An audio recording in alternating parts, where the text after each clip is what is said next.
Hi hello welcome to our channel. నేను మీ శ్రీ. ఈరోజు మనం చెప్పుకోబోయే కథ మిస్సెస్ అగస్త్య పార్ట్ 61. కథలోకి వెళ్ళే ముందు వీడియోని లైక్ చేసి హైప్ చేయడం మర్చిపోకండి.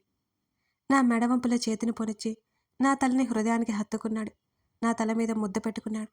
ఎందుకే వెళ్ళిపోయావు నన్ను వదిలి? నువ్వు కూడా శాశ్వతంగా వదిలేసి వెళ్ళిపోతావా? పూడుకుపోయిన గొంతుతో అంటుంటే నాకు దుఃఖం కట్టలు తెంచుకొచ్చింది. కలలా కవ్వించిపోదామని వచ్చావా? తన మాటలకు ఆశ్చర్యపోయాను. అంటే నేను వచ్చింది కల అనుకుంటున్నాడా? డ్రింక్ చేసినట్లు కూడా అనిపించట్లేదే అనుకున్నాను నేను.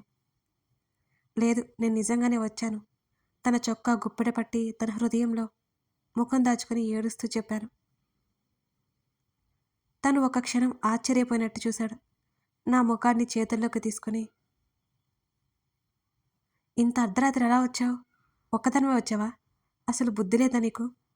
నా మీద గయ్యమన్నాడు. నువ్వెలాగూ రావు కదా, దూరం దగ్గర చేయాలంటే నేనైనా అడుగులు వేయాలి కదా అని అనగానే, అవును నేనే కదా దూరంగా వెళ్ళిపోయింది. తన మాటల్లో వెటకారం నాకు అర్థమైపోయింది. నేను వెళ్ళిపోతుంటే నువ్వు ఎందుకు ఆపలేదు నన్ను? తన చొక్కా కాలర్ పట్టుకొని ఊపేశాను. ఎప్పుడు తన మీదకి చేరిపోయాను నాకే తెలియలేదు. నీకు స్వేచ్ఛనిచ్చానని ఎప్పుడో చెప్పేశాను, ఇస్తాను కూడా. నీకంటూ ఆత్మాభిమానం ఉంటుంది. సొంత నిర్ణయాలు తీసుకుంటుంటే నేను కాదన్ను కదా. తను ముఖం పక్కగా తిప్పేసుకున్నాడు. అదంతా ఉత్తరం మహిమని అర్థమైంది. కానీ నా మీద కోపం లేదు, బాధపడుతున్నాడని కూడా అర్థమైపోయింది. తన చెంప మీద నా 2 చేతులు పోనిచ్చి, ఒకసారి నా వైపు చూసి చెప్పు అని తన ముఖాన్ని నా వైపుకు తిప్పుకున్నాను. నా కళ్ళలోకి చూశాడు. నాకు ఇష్టం లేకుండా నువ్వలా బిహేవ్ చేయొచ్చా? తెలియకుండానే ఏడుపు వచ్చింది నాకు. తప్పే, చాలా పెద్ద తప్పు. ఒక అమ్మాయికి ఇష్టం లేకుండా ముట్టుకోవడం అన్నిటికంటే పెద్ద తప్పు. కానీ నువ్వు పరాయిదానివి కాదు కదా, అది కూడా తప్పే కాదన్ను. ఆవేశంలో నేను హత్య చేశానని మాత్రం అర్థమైంది. ఆ ఆవేశానికి కారణం నువ్వు కాదు. తను నన్నే చూస్తూ అడుగుతుంటే నిజమే అనిపించింది. కానీ నువ్వు చేసింది తప్పే. నేనేం చేసినా నువ్వు వెనకేసుకు రావాలి. కానీ ఇలా చేయొచ్చా? ఇక నుంచి వెనకేసుకొని వస్తానులే. మళ్ళీ ముఖం తిప్పేశాడు అతను. తన చేతిలో మిగిలిన ఉత్తరం నలిగిపోయింది. తన చేతిని పట్టుకుని ముందుకు తెచ్చి, మొత్తం ఇందులో క్షుణ్ణంగా రాశాను. ఒకసారి అంకుల్ గురించి ఆలోచించు. పాపం కదా ఈ వయసులో ఒంటరిగా. మీ అమ్మ దూరమైంది, నువ్వు బాధపడుతున్నావు. అక్కడ ఆయనకి అర్ధంగి దూరమైంది, కన్న కొడుకు దూరమైపోయాడు. ఆయన ఇంకా ఎంత బాధపడతారు చెప్పు. అన్నిటి గురించి ఆలోచించే నువ్వు ఈ ఒక్క విషయం గురించి ఎందుకు ఆలోచించలేకపోతున్నావు? నేను ఎంత చెప్తున్నా తనేం మాట్లాడలేదు. ఆలోచిస్తా వా. ఆశగా తన వైపు చూడగా నా వైపు కొన్ని క్షణాలు అలాగే చూస్తుండిపోయాడు తను. నీకేమైనా పక్క వాళ్ళు బాగుండాలి అంతేనా? నన్నే కోపంగా చూస్తూ అన్నాడు. పక్క వాళ్ళు కాదు, నా వాళ్ళు బాగుండాలి అన్నాను నేను. నన్ను సున్నితంగా తన మీద నుంచి పక్కకు నెట్టేశాడు అగస్త్య. ఇదిగో మళ్ళీ నీ కోపం చూడు. నేనంతే, అర్థమైందా? ఆలోచించాలి అంతే కదా, ఆలోచిస్తాను అని అంటూ తను వాష్రూంలోకి వెళ్ళి ముఖం కడుక్కుని బయటకొచ్చాడు. నా చేతిలో నలిగిపోయిన లెటర్ చింపేసి పడేసి వచ్చేశాను. అప్పటికే అర్ధరాత్రి 2 గంటలవుతోంది. ఏమైనా తిన్నావా నేను అడుగుతుంటే తనేం మాట్లాడకుండా బెడ్ మీద పడిపోయాడు. నిన్నే అడుగుతున్నాను, ఏమైనా తిన్నావా లేదా? గట్టిగా అరిచాను. నాకు ఆకలేదు, నిద్రొస్తోంది.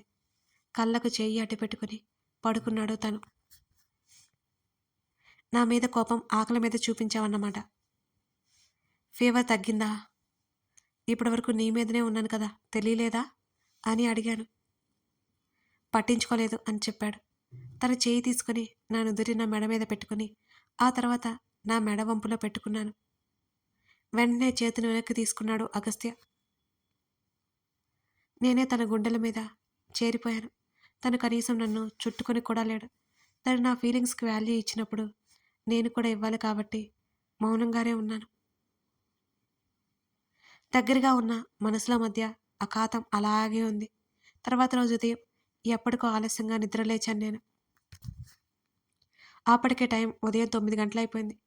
నేను ఫ్రెష్ అయ్యి కిందకి వెళ్ళేసరికి మరో అరగంట. మెట్ల దగ్గర ఆగిపోయాను తన మాటలు వింటూ. ఏమీ తెలియదురా దానికి, ఉట్టి పిచ్చిది బామ్మ అంటోంది. ఏం మాట్లాడలేదు తను. కోపం తెచ్చుకోవద్దురా, అల్లరి చేయడం తప్పితే ఏం తెలియదు కదా. బామ్మ తన చెయ్యి పట్టుకుని సర్ది చెబుతోంది ఎందుకో. నానమ్మ, నువ్వు చాలా పొరపాటుగా ఆలోచిస్తున్నావు. అగస్త్య పెదవుల మీద సన్నటి నవ్వు. అది ఎందుకో అర్థం కాలేదు నాకు. ఏంటి నాన్న నువ్వు అనేది? బామ్మ ముఖంలో అయోమయం. శ్రీధ మీ అందరికీ కనిపించేలా ఉండదు. తన పెదవుల మీద మళ్ళీ చిరునవ్వు. అంటే ఏంటి అర్థం కాలేదు. బామ్మ మళ్ళీ అయోమయంగా చూసింది. మీ అందరికీ తను ఒక అల్లరి పిల్లగా కనపడుతోంది. ఏదైనా ఈజీగా తీసుకునే అమ్మాయిలా ఉంటుంది. కానీ అదంతా పైకి కనిపించేది మాత్రమేనానమ్మా. లోపల తను చాలా సున్నితమైంది. అంతేకాదు ఎంతో తెలివైనది, ఆత్మాభిమానం కలది. నీకు తెలుసానానమ్మా, అంకుల్ హాస్పిటల్లో చావు బ్రతుకుల మధ్య ఉన్నప్పుడు అందరూ వెలివేశారు. ఒక్కటే ఎంత కష్టపడి అంకుల్ని బ్రతికించుకుందో తెలుసా. తను చేసే అల్లరి మాత్రమే కనబడుతుంది. తన ఆలోచనల వెనుక అర్థం మాత్రం నాకు తెలుసు. తను చేసే పనులకు నాకు చాలా కోపం వచ్చినా సరే తన మీద ప్రేమ ఏమాత్రం తగ్గదు. నువ్వు ఇవన్నీ మనసులో పెట్టుకుని కాస్త తనతో ఎక్కువ టైం స్పెండ్ చేయి, సరేనా? నాకు బయట పనులున్నాయి అని తను పైకి లేచాడు. నేను గబగబా మెట్లు దిగాను. అప్పుడే వెళ్ళిపోతున్నావా? నా పిలుపుకి వెనక్కి తిరిగాడు. టిఫిన్ చేయవా అని అడిగాను నేను. టైం అయిపోయింది, వెళ్ళిపోవాలి. చేతుకున్న వాచ్ వైపు ఒకసారి చూసి నన్ను చూశాడు అగస్త్య. ప్లీజ్ ప్లీజ్ వెంటనే తినేసి వెళ్దు, లేకపోతే నేనే పడతాను. గబగబా డైనింగ్ టేబుల్ దగ్గరికి పరిగెత్తి ప్లేట్లో టిఫిన్ పెట్టుకొచ్చాను నేను. నాకు ఇంకొక హాఫ్ అన్ అవర్లో మీటింగ్ ఉంది, తను అసహనంగా అన్నాడు. ఆలోపు తన నోట్లో పూరి కొక్కేశా. తను చూసిన చూపులకి అర్థమైంది. అంత ఉదయం ఆయిల్ ఫుడ్ తినడని నాకు తెలుసు, కానీ పెట్టేశాక దెబ్బకి నాలుక ఖర్చుకొని కళ్ళతోని బ్రతిమాలి మిగతాది కూడా తినిపించేశాను. తన కళ్ళలో అంతులేని అనురాగం.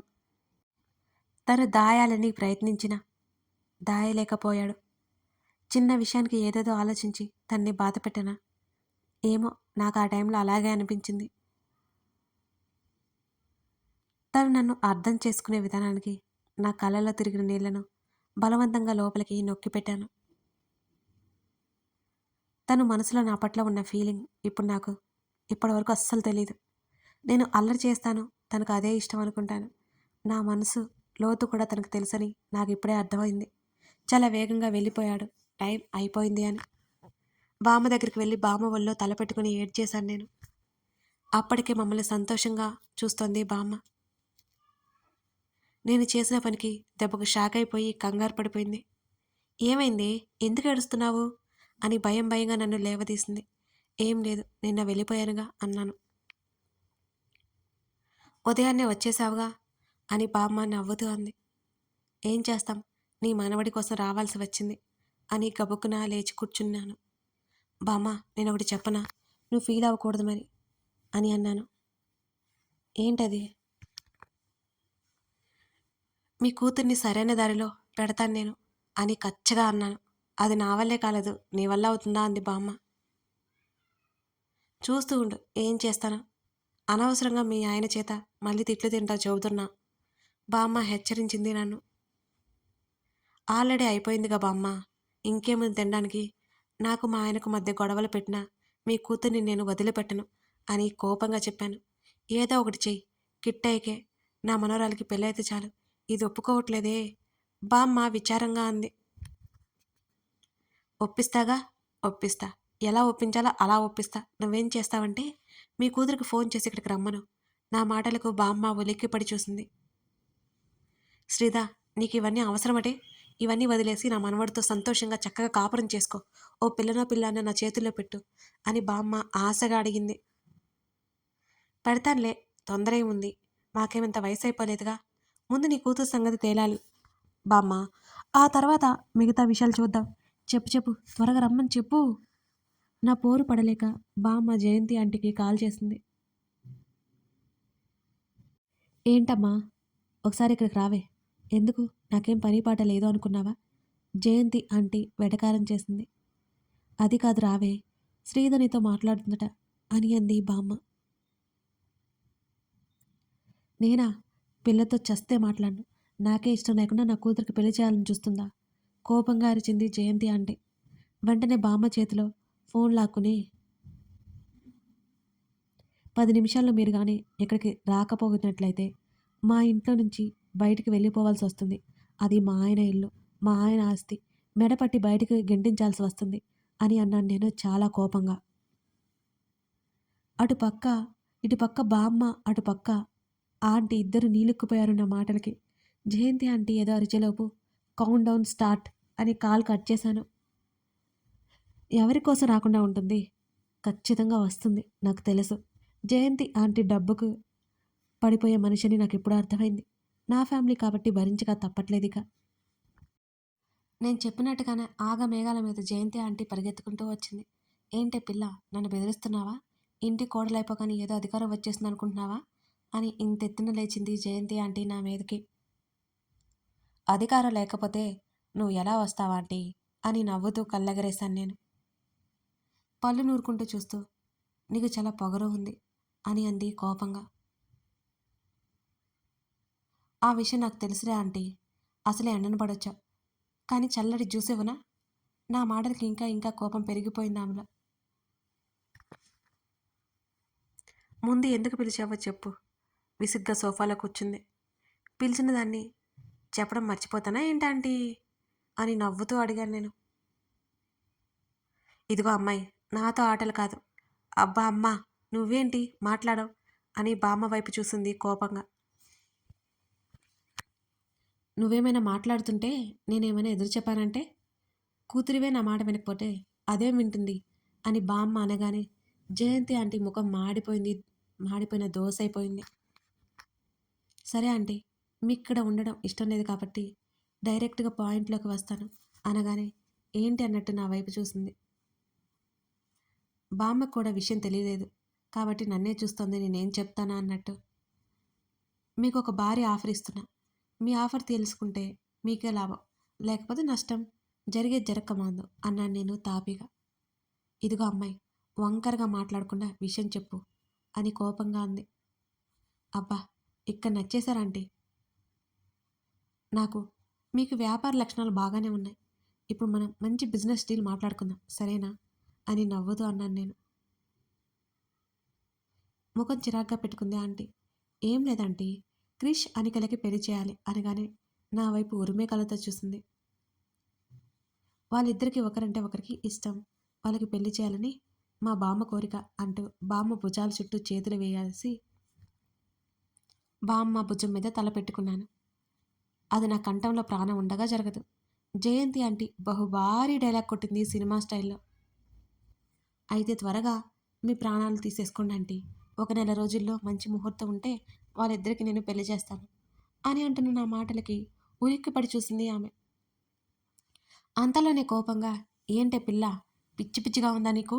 అసలు నా కూతురికి పెళ్లి చేయడానికి నువ్వు ఎవరు అని చాలా కోపంగా అరిచింది ఆమె. బామ్మ, మీ అమ్మాయికి బొత్తిగా మైండ్ లేదు బామ్మ. నేనెవరో అంటుందేంటి? ఇప్పుడు ఆవిడ ఉండే ఇంటికి పెద్ద కోడల్ని, ఆవిడ మేనల్లుడి భార్యని. నన్నెవరు అంటుందా? ఒకసారి డాక్టర్కి చూపిద్దామా? అదేదో రహస్యంలాగా బామ్మతో అన్నాను నేను. ఇదిగో, మాటలు మితిమీరిపోతున్నాయి. నా సంగతి నీకు తెలీదు కోపంతో బుసల కొట్టింది ఆమె.